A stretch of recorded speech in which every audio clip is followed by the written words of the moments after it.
গর্ভবতী মায়েরা 4টি সূরা বেশি বেশি পাঠ করবেন। আপনার সন্তান মেধাবী, সুন্দর এবং চরিত্রবান হবে ইনশাআল্লাহ। আমি কোরআন থেকে বলছি, কোরআনের আমলগুলো আমি আপনাদেরকে জানানোর চেষ্টা করছি।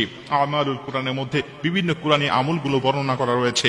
বিশেষ করে গর্ভবতী মায়েরা যখন গর্ভাবস্থায় থাকেন, তারা যদি এই সূরাগুলো পাঠ করতে পারেন, এই সূরার বরকতে, এই সূরার ফজিলতে আল্লাহ পাক অবশ্যই আপনার সন্তানকে মেধাবী, সুন্দর, চরিত্রবান এবং হিকমত ওয়ালা হিসাবে আল্লাহ পাক অবশ্যই কবুল করবে। কারণ আল্লাহ পাক আমাদেরকে এই পবিত্র কোরআন বিভিন্ন ফজিলতের জন্যই আমাদের কাছে পাঠিয়েছেন। অতএব এই আমলগুলো আমি করব, করলেই অবশ্যই কোরআনের প্রতি আমলটা, ঈমানটা বেড়ে যায়। 1 নম্বরে গর্ভবতী মায়েদেরকে আমি বলতে চাই, আপনি এই সূরাগুলো এর জন্য পাঠ করবেন, বর্তমান বিজ্ঞান বলছে যদি কোনো সন্তান মায়ের পেটে 22 সপ্তাহ হয়ে যায়, বয়স হয়ে যায়, ঠিক তখন থেকেই সন্তান মায়ের পেটের ভিতরে সমস্ত আওয়াজগুলো সে শুনতে পায়, মায়ের হার্টবিটের আওয়াজটা সে শুনতে পায়, পেটের মধ্যে যাবতীয়